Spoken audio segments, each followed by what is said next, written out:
Nos invités arrivent, ils vont s'installer sur notre plateau, donc des représentants de l'ASBL SOS Papa, donc qui réclament en fait que le parquet sanctionne plus le non-respect du droit de garde. Alors SOS Papa, la présidente c'est une femme, ça peut étonner certains. Alors Madame Van Geesegem, qu'est-ce qui vous a poussé vous à prendre la présidence de cette association? C'est quoi, voir la douleur des pères? Oui, c'est ça.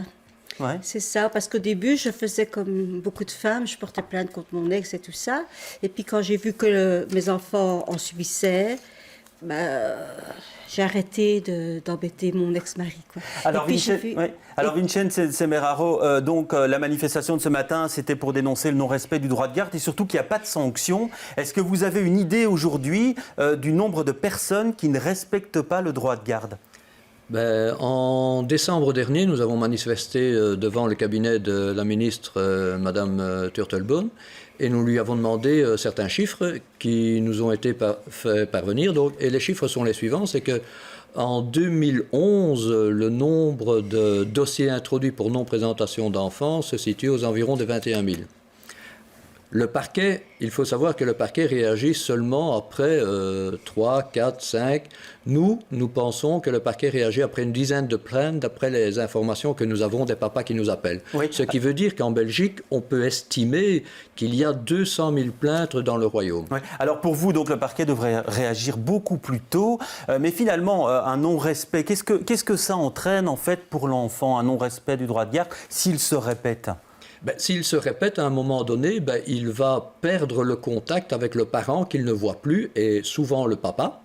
Donc ce que nous voulons, c'est que le parquet réagisse nettement plus vite pour que l'on n'arrive pas à ce que l'on appelle l'aliénation parentale, qui était un peu le but de notre manifestation aujourd'hui, puisque tous les ans, nous manifestons le 25 avril, qui est la journée internationale de l'aliénation contre l'aliénation parentale, parce que ce n'est pas la journée qui anniversaire de l'aliénation parentale, mais bien une manifestation contre l'aliénation parentale. Alors l'aliénation parentale, c'est vrai que le thème peut paraître un peu scientifique.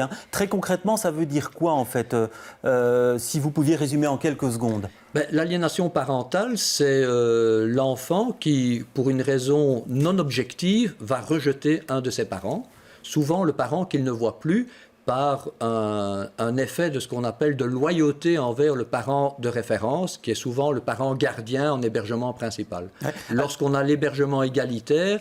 Donc l'hébergement égalitaire, c'est la garde alternée, comme on l'appelle souvent. La garde alternée, et je veux dire, quand il y a une garde alternée, quand il y a un hébergement égalitaire, l'aliénation parentale n'a pas le temps de se mettre en place. Ouais. Alors vous demandez des comptes au parquet, est-ce que vous avez eu une réponse du parquet? Pourquoi il réagissait si tardivement en fait?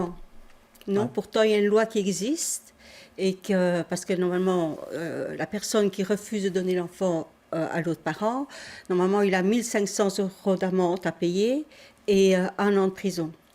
Mais ils disent, oui, mais après l'enfant va...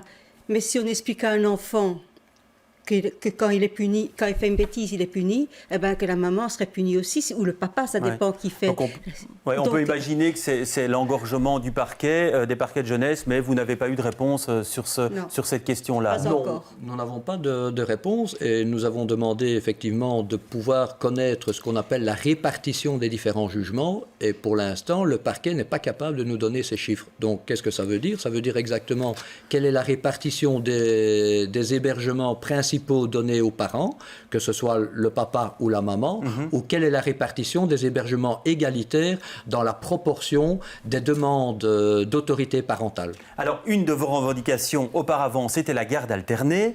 Est-ce qu'on peut dire sur ce plan-là, aujourd'hui, qu'on a avancé et que par rapport à certains pays, cette garde, elle est finalement beaucoup plus facilement octroyée qu'avant? Disons que la loi stipule bien que l'hébergement égalitaire doit être envisagé quand un des deux parents le demande, même si l'autre n'est pas d'accord. Et il y a une jurisprudence à Mons qui dit bien que même si si les parents ne sont pas d'accord sur l'hébergement égalitaire, il y a un juge qui a donné raison à un des parents. Mais ma question c'est, est-ce que c'est entré dans les mœurs aujourd'hui? Vous avez cette impression-là? Alors, comme nous n'avons pas de chiffres et que la ministre ne nous donne pas ces chiffres, nous ne pouvons quantifier aucunement quelle est la répartition des hébergements égalitaires donnés. Ce que nous pouvons dire, c'est que parents qui ont l'hébergement égalitaire ne sont pas ceux qui nous appellent. Ceux qui nous appellent sont des parents qui ont un hébergement dit secondaire et qui ne voient plus leurs enfants, ou du moins qui ont des difficultés à les voir. Alors, dernière question, et je vais me faire un peu l'avocat du diable. On présente souvent ça comme la panacée, hein, la garde alternée, mais est-ce que c'est vraiment le cas? Par exemple, on dit que pour les enfants de moins de 3 ans, ce n'est pas vraiment la solution idéale. En tout cas, certains pédopsychiatres le disent. Ben, disons qu'il y a plusieurs études à ce sujet. Ce que nous retenons, c'est les études qui retiennent que l'enfant doit garder des contacts avec ses deux parents et ça l'enrichit pour l'avenir et ça le stabilise. Très bien, eh bien merci d'être passé sur notre plateau. Et puis, on va continuer maintenant à parler d'enfants, mais sur un mode beaucoup plus léger.